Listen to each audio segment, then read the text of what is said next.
एक घने जंगल के बीचों बीच एक पुरानी हवेली थी। टूटी दीवारें, जंग लगे गेट और खिड़कियां जो हवा चलने पर अपने आप बंद हो जाती थीं। गांव के लोग उस हवेली के पास भी नहीं जाते थे, क्योंकि कहा जाता था कि वहां रात के समय किसी के कदमों की आवाज़ें सुनाई देती थीं, लेकिन कोई दिखाई नहीं देता था। एक दिन आरव नाम का एक नौजवान उस गांव में आया। उसे रोमांच बहुत पसंद था, और जब उसने हवेली की कहानियां सुनी तो उसने तय किया कि वो खुद जाकर सच्चाई पता करेगा। रात के 12 बजे लालटेन हाथ में लिए वह हवेली के अंदर दाखिल हुआ। दरवाज़ा अपने आप चरमराता हुआ खुल गया, जैसे उसे बुला रहा हो। अंदर धूल भरा हॉल था। दीवारों पर पुराने चित्र टंगे थे, जिनकी आंखें ऐसे लगती थीं जैसे आरव को देख रही हों। वह धीरे धीरे ऊपर सीढ़ियां चढ़ा, तभी अचानक पीछे से दरवाज़ा जोर से बंद हो गया। हवेली में गूंज उठी एक ठंडी हंसी। बहुत साल बाद कोई आया है। आरव का दिल जोर जोर से धड़कने लगा। उसने लालटेन उठाई तो देखा, सामने एक सफेद साड़ी में औरत खड़ी थी, जिसके बाल जमीन तक लटक रहे थे और आंखें लाल चमक रही थीं। वो औरत बोली, मैं इस हवेली की रानी थी। मेरे साथ धोखा हुआ था। अब जो भी यहाँ आता है, मैं उसे अपने साथ रख लेती हूँ। आरव पीछे हटने लगा, मगर जमीन जैसे उसके पैरों को पकड़ चुकी थी। दीवारों से खून की लकीरें बहने लगीं, चित्रों की आंखें रोने लगीं और हवेली जिंदा महसूस हो रही थी। तभी आरव को एक पुरानी डायरी दिखाई दी। उसने जल्दी से उठाई और पढ़ा कि रानी की आत्मा को शांति तभी मिलेगी जब कोई उसकी सच्चाई सबके सामने लाएगा। वो पूरी हिम्मत जुटाकर हवेली से भागा और अगली सुबह गांव के लोगों को सब बताया। जब गांव वाले हवेली पहुंचे, वहां न रानी थी न खून के निशान। बस हवेली की दीवार पर लिखा था, धन्यवाद, अब मुझे शांति मिली। लेकिन उस रात जब आरव अपने कमरे में सो रहा था, खिड़की के बाहर वही ठंडी हंसी फिर सुनाई दी। तुमने मुझे आज़ाद किया, अब मैं तुम्हारे साथ रहूंगी। आरव उस रात अचानक नींद से जागा। खिड़की के बाहर से वही ठंडी हवा अंदर आ रही थी, जो हवेली में बहती थी। उसने सोचा शायद वहम होगा, लेकिन तभी बिस्तर के नीचे से कांच टूटने की आवाज़ आई। वो धीरे धीरे नीचे झांका। वहां कुछ नहीं था, बस एक पुराना लाल रंग का पायल पड़ा था।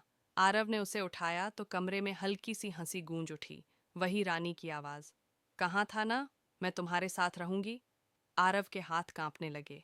उसने पायल को खिड़की से बाहर फेंक दिया और भागकर दरवाज़ा खोला, पर दरवाज़ा अपने आप बंद हो गया। कमरा अचानक ठंडा पड़ गया। आईने में उसने खुद को देखा, लेकिन आईने में उसका चेहरा नहीं था, वहां रानी का चेहरा था। रानी बोली, तुमने मुझे आज़ाद किया, अब मेरा वक़्त तुम्हारे साथ पूरा होगा। आरव बेहोश होकर गिर पड़ा। अगली सुबह जब गांव वाले उसके घर पहुंचे, तो देखा कि आरव गायब था। कमरे में सिर्फ दीवार पर लिखा था, मैं हवेली लौट गई हूँ।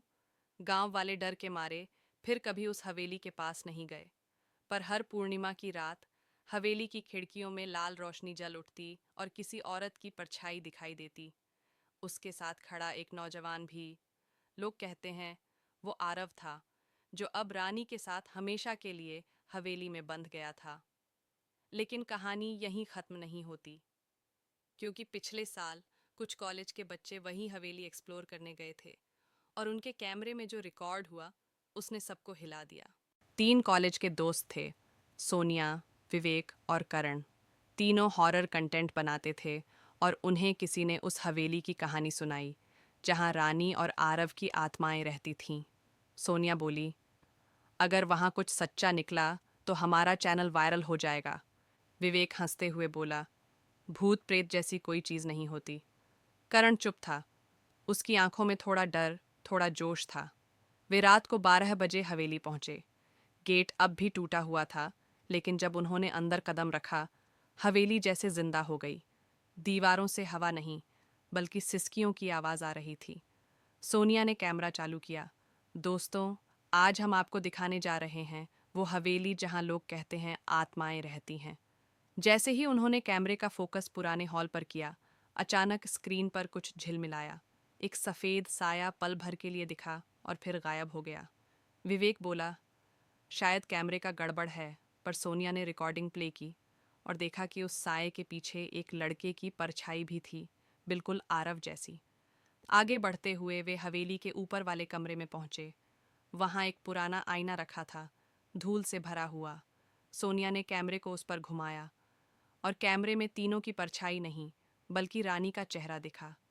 अब तुम भी हमारे साथ रहोगे। कमरे में तूफान जैसा माहौल हो गया। दरवाजे अपने आप बंद हुए, कैमरा गिरा और सिर्फ चीखों की आवाज़ें रिकॉर्ड हुईं। अगले दिन पुलिस को वो कैमरा मिला, टूटा हुआ, लेकिन वीडियो कार्ड बचा था। जब वीडियो चलाया गया तो आखिरी फ्रेम में दिखा, रानी खड़ी है बीच कमरे में, उसके पीछे आरव और अब 3 नई परछाइयाँ उनके साथ। नीचे लिखा था, हमारा परिवार पूरा हो गया।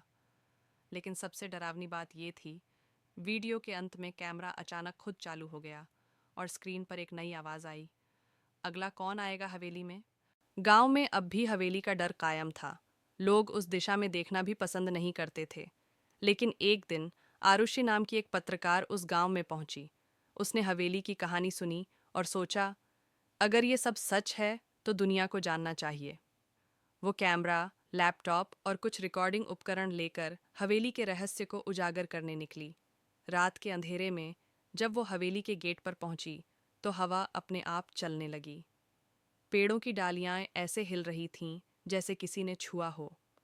आरुषि ने कहा, मैं किसी से नहीं डरती, मैं सच्चाई जानने आई हूँ। गेट अपने आप चरमराता हुआ खुला। अंदर वहीं ठंडी दीवारें, वहीं टूटी खिड़कियां, लेकिन आज हवेली अलग लग रही थी, जैसे वो आरुषि का इंतजार कर रही हो। वो धीरे धीरे हवेली के पुराने हॉल में गई। वहां उसे एक पुराना संदूक मिला, ताला जंग लगा हुआ था। आरुषि ने लोहे की छड़ से ताला तोड़ा। अंदर से एक डायरी, कुछ खून से सने कपड़े और एक तस्वीर मिली। तस्वीर में वही औरत थी, रानी, पर उसके साथ एक आदमी खड़ा था जिसके हाथ में तलवार थी। डायरी में लिखा था, राजा मुझसे प्यार नहीं करता था, उसे बस मेरी दौलत चाहिए थी। जब मैंने सच्चाई जान ली, उसने मुझे हवेली में कैद कर लिया। उस रात उसने मुझे जिंदा दीवार में चुनवा दिया और तब से मैं यहाँ हूँ, अपने इंसाफ का इंतजार करती हुई। आरुषि के हाथ कांप गए। मतलब, रानी खलनायिका नहीं थी, वो तो खुद शिकार थी। तभी हवेली में ठंडी हवा चली और दीवारों पर खून से लिखा शब्द उभर आया, सच्चाई बोलो। आरुषि ने सब रिकॉर्ड किया और बाहर निकलने लगी, लेकिन गेट बंद हो गया। ऊपर से वही आवाज गूंजी, अब तुमने सब जान लिया है, पर क्या तुम ये सच्चाई बाहर तक ले जा पाओगी? हवा तेज हुई।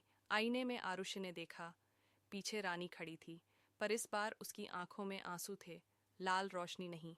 रानी बोली, मेरा बस एक अनुरोध है, मेरी सच्चाई सबको बता दो, ताकि मैं हमेशा के लिए मुक्त हो जाऊं। आरुषि ने कहा, मैं वादा करती हूँ। जैसे ही उसने वादा किया, हवेली की दीवारें शांत हो गईं, हवा थम गई और रानी का चेहरा धीरे धीरे गायब हो गया। अगले दिन आरुषि गांव लौटी और उसने पूरी कहानी दुनिया के सामने रखी। टीवी पर पुरानी हवेली का सच नाम की डॉक्यूमेंट्री चली, जिसमें दिखाया गया कि रानी की हत्या कैसे हुई थी। गांव वाले हवेली में गए और पहली बार देखा कि दीवार पर रानी की तस्वीर खुद ब खुद उजली चमक रही थी। नीचे लिखा था, धन्यवाद, अब मैं मुक्त हूँ। लेकिन जब आरुषि ने अपनी रिकॉर्डिंग देखी, अंतिम फ्रेम में कैमरे के पीछे रानी खड़ी थी, मुस्कुराती हुई। अब मैं तुम्हारी कहानी का हिस्सा हूँ,